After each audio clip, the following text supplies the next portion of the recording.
Now, this whole area is called the Temple Mount. This is the Temple Mount. The temple was a building 7 stories high, stood on top of this Temple Mount, on top of that flat area where those trees are. In 20 BC, King Herod the Great built a temple where Jews could worship their God. It was designed to last forever. Herod says, we're going to create the most spectacular physical structure in the entire Middle East, maybe in the entire world. You can see these gigantic stones at the bottom. Those are called Herodian stones.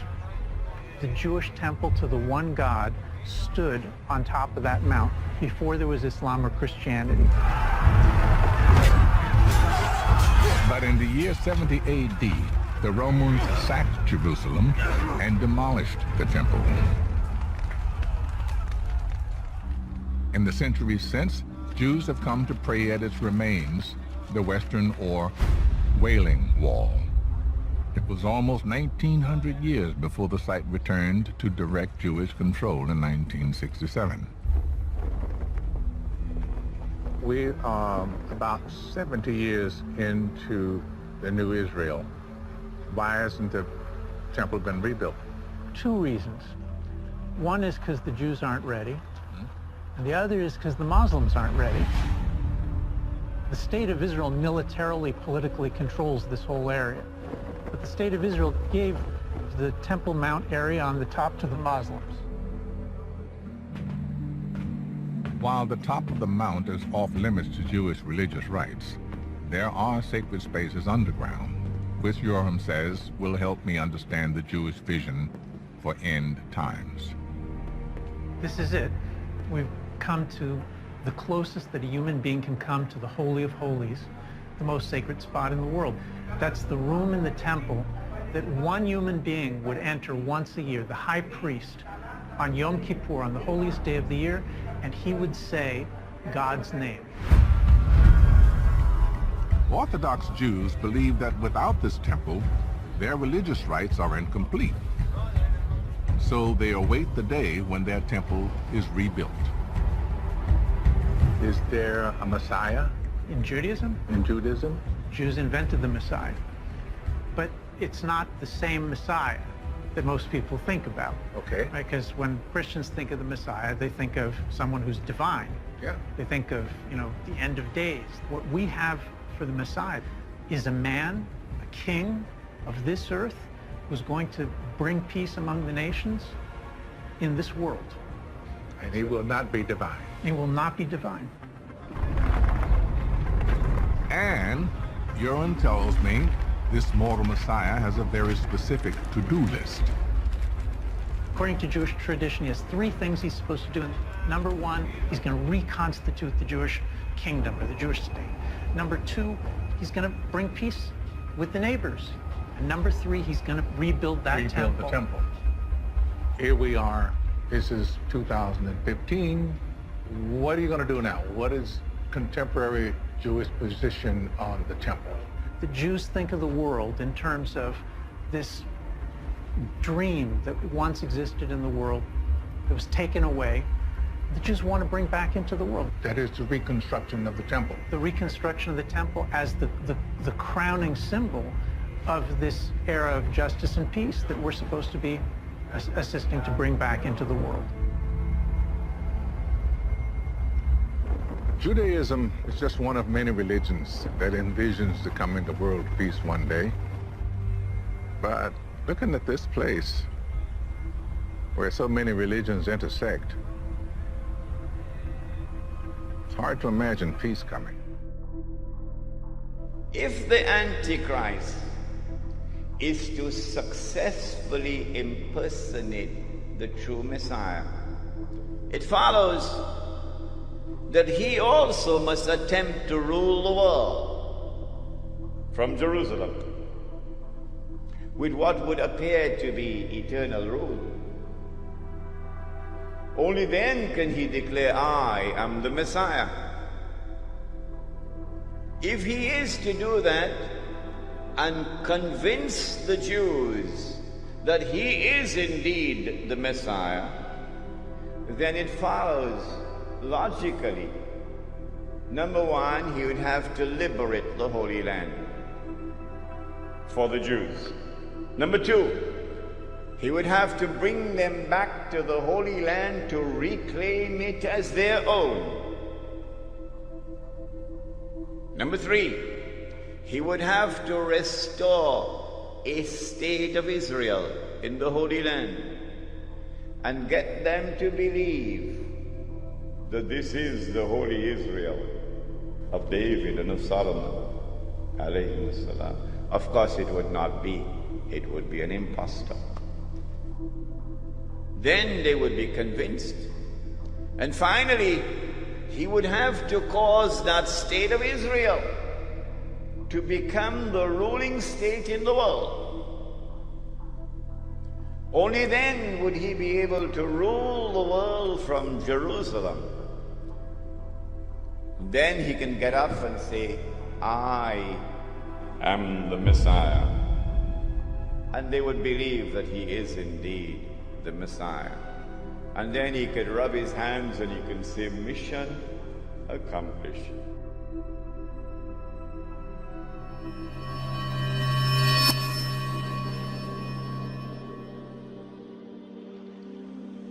Allah subhanahu wa ta'ala eventually allowed them to enter into the Holy Land after 40 years. And Dawood alayhi salam establishes the state of Israel, the first Islamic state, and establishes Jerusalem as the capital of the first Islamic state. And he is succeeded by his son Sulaiman, Nabi Sulaiman alayhi salam. And he builds the masjid in the capital city of the Islamic State. And when you read the story in the Quran of Sulaiman alayhi salam and the Queen of Sheba, read between the lines and you'll see in that story the recognition of the state of Israel as the ruling state in the world. And the definition of a ruling state is that it can impose its will on any rival. And so this is the golden age of Banu Israel, the time of Nabi Dawood alayhi salam and Nabi Sulaiman alayhi salam. But after the death of Sulaiman alayhi salam, Allah subhanahu wa ta'ala had prohibited riba in the Torah. They changed the Torah. They rewrote it. The Torah now says, you can find it, go look in it, you'll find it, it's still there. It is haram for a Jew to lend money on interest to another Jew. Rabbi, can you tell me why?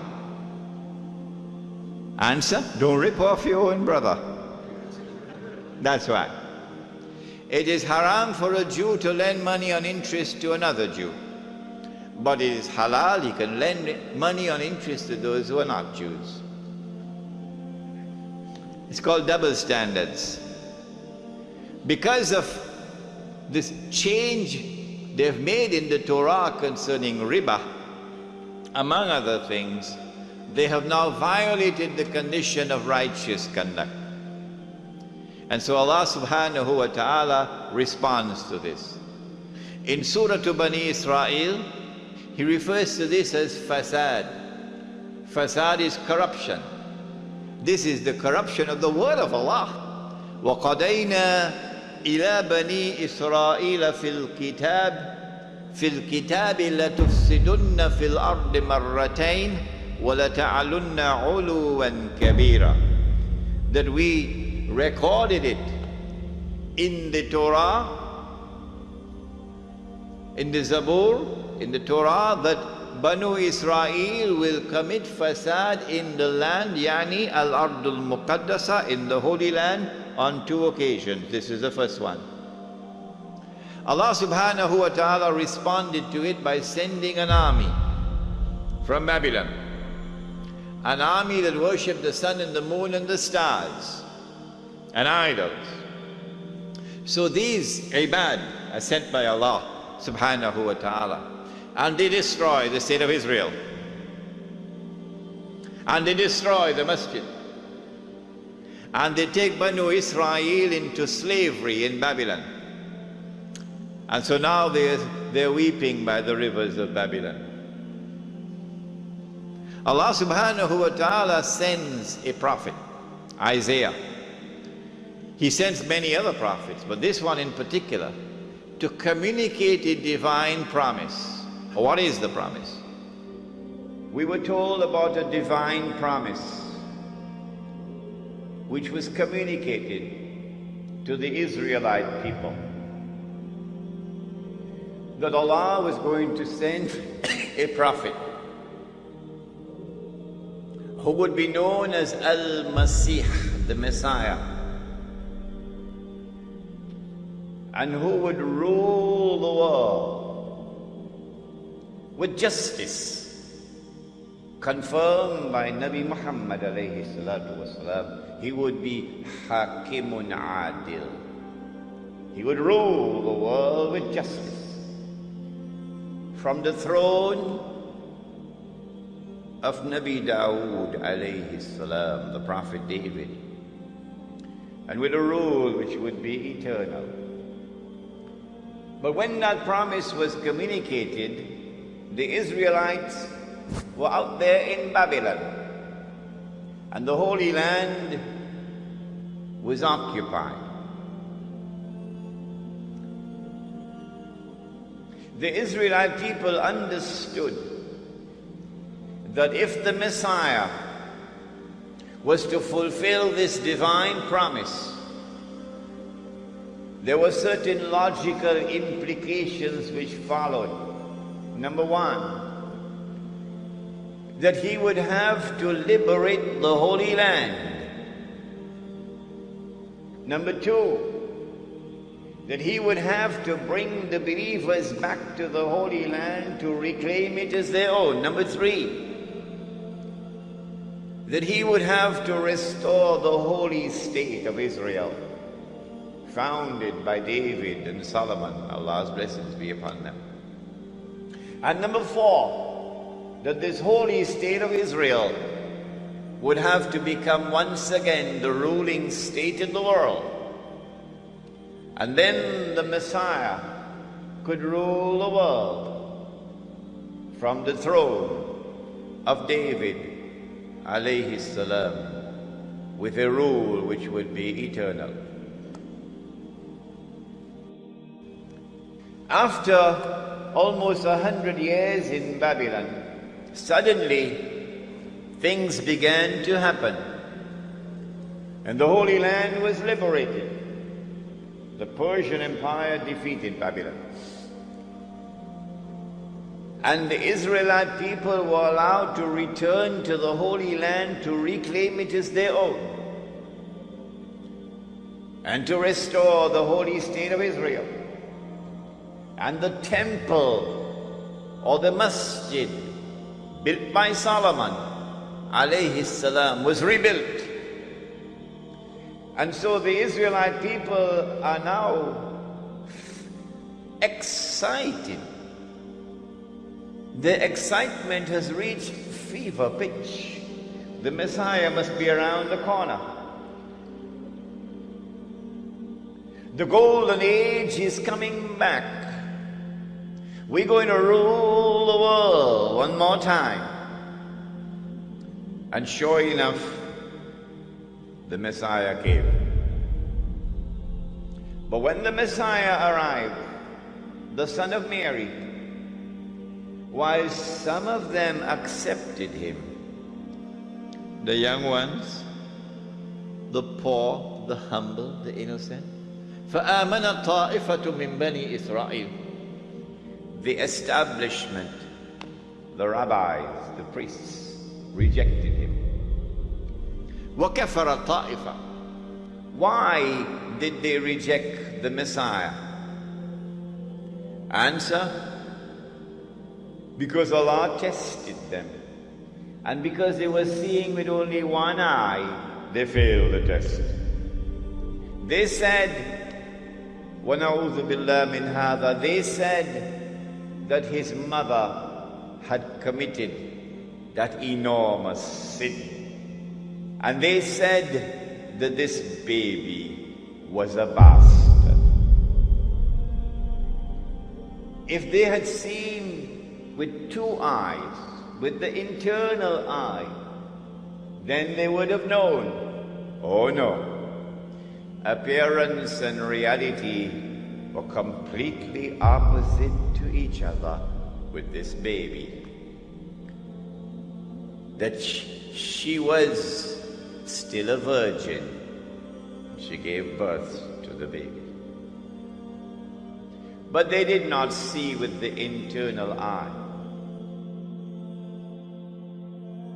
Prophet Muhammad, Allah's blessings be upon him, then informed that Allah had created a being